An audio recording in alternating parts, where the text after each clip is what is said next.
There was a family driving back home after a nice holiday late at night, and fortunately the car breaks down.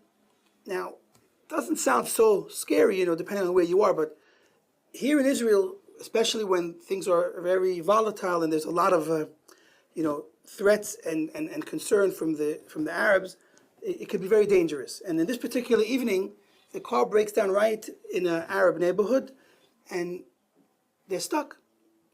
Husband, wife, kids. And to make things worse now, when the father looks towards the neighborhood, he sees a bunch of Arab people. They're covering their heads with the different cloths, with sticks and knives, racing at them. What a scene! Imagine. So what can the father do? There's nothing they can do. They can't get away. So he looks to Shemaim and says, Hashem, please help us, save us. And a voice from heaven comes out and says, why are you crying out to me? Just get moving. What do you want from me? And the man's shocked. What do you mean? Hashem, we're praying to you for help. We thought you might help us. It's like, I can't help you. Just get moving. A story like this actually did happen, almost to the T. When the Jews left Egypt, so they were stuck right by the Yam Suf, right by the sea, and they couldn't cross. The sea was blocking them. And the entire Egyptian army was approaching them from the other side to kill them. Armed, they're even more threatening than a bunch of Arabs with some sticks. They're talking about the entire Egyptian army. And you have all the Jewish people, man, woman, child, standing there, stuck, praying to Hashem to save them. More than that, Moshe Rabbeinu, the leader of the Jewish people, turns to Hashem and says, Hashem, save us, save the Jewish people. And as Moshe Rabbeinu was praying, what do you think Hashem's response is to him? Hashem says, Moshe, ma titzak elai, why are you crying out to me? Just tell the people to get moving. And, this is a very, very unusual response from Hashem. I mean, who are we supposed to pray to in our time of need if not Hashem? So, in fact, the Or Chaim asks these questions. On this story, the Or Chaim says that we have to appreciate what's going on, because it doesn't make any sense. When the Jews are in trouble, they're supposed to pray to Hashem, and as long as Hashem didn't save them, they shouldn't stop praying. So how can Hashem respond to Moshe Rabbeinu, why are you crying out to me, just get moving? That's what we're supposed to do when we're stuck and when we're in trouble. We're supposed to turn to Hashem.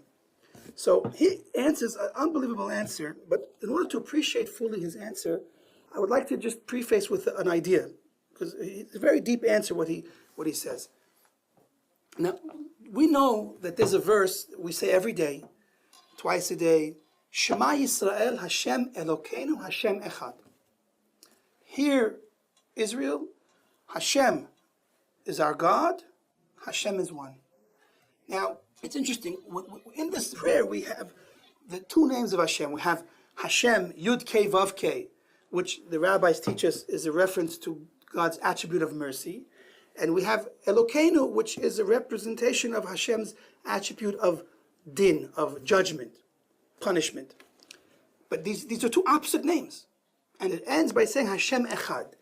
Meaning even though there are these two opposite expressions from Hashem, an expression of mercy and kindness, and an opposite expression of judgment and punishment, Hashem is one. Now, with that, let's appreciate the answer of the Or Chaim. What's going on exactly with the Jews sitting there by the ocean? Why were they stuck? So they had to get on the other side of the ocean and to continue to Har Sinai. Hashem at that point wanted to make them a miracle. Hashem wanted to split the sea. The problem was that the Jewish people were not deserving of a miracle. They were guilty of sins. And Midat Hadin, the God's attribute of judgment, was saying they don't deserve to be saved.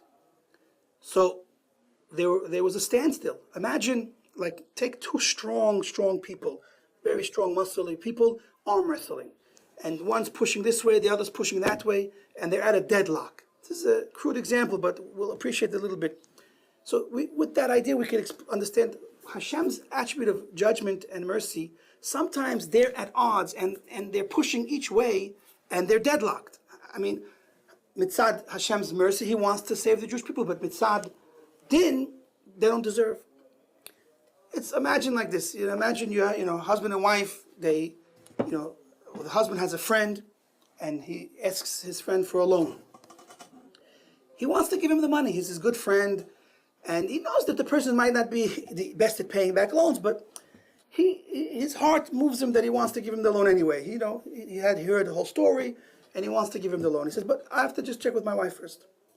So he asks the wife, what do you think about giving him a loan? His wife says, no way. He owes a few people money, and I know he didn't pay them back, and I don't trust he's going to pay us back. The answer is no. So the husband has no choice but to go back to the man and say, listen, I want to give you the money, but my wife said, no, I can't. This is where we can appreciate what's going on. On the one hand, Hashem wanted to save the Jewish people, and he wanted to do for them a miracle. But the attribute of judgment was saying, no, they don't deserve it. Chazal speak about the fact that both the Jews and the Egyptians worshipped idols in Egypt.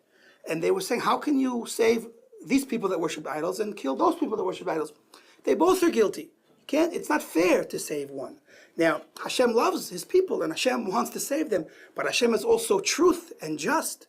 And so it's not fair to do something that's not fair, that's not emes. So the Or Chaim explains like this. Hashem says to Moshe, Moshe, I want to do the miracle for the Jewish people, but they don't deserve. And Midat Hadin, the attribute of judgment, is not letting me. But I'll give you advice. I'll tell you what to do, and then I'll be able to save them. Tell the Jewish people to start moving forward into the ocean, into the sea. Tell them Hashem promised us that he's going to take care of us and that he's going to deliver us to Har Sinai. Just start moving. Even though you see a sea in front of you, doesn't matter. Trust in Hashem, and if you will, on that trust in Hashem, act and move and start traveling, then you'll have the schus, you'll have the merit for me to push off the din that's blocking, and I'll be able to save you. And that's exactly what happens. Moshe tells the Jewish people to travel forward, and they start to travel forward. And the first person to jump in the ocean, of course, was Nachshon ben Amminadav. He jumped in till the water got up to his mouth. And of course, miraculously at that point, the Jews were saved. So we see in the merit of them trusting in Hashem and going forward, risking their life, and Nachshon particularly going into the ocean, now the Jewish people had the collective merit for Hashem to say, Midas Adin, they are now deserving of being saved. And so now Midas Adin had to be quiet, and we merited to see that great miracle, and we were saved.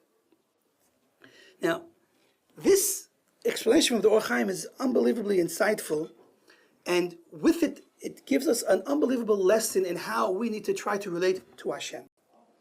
Another idea that we want to talk about over here is the power of bitachon, trusting in Hashem.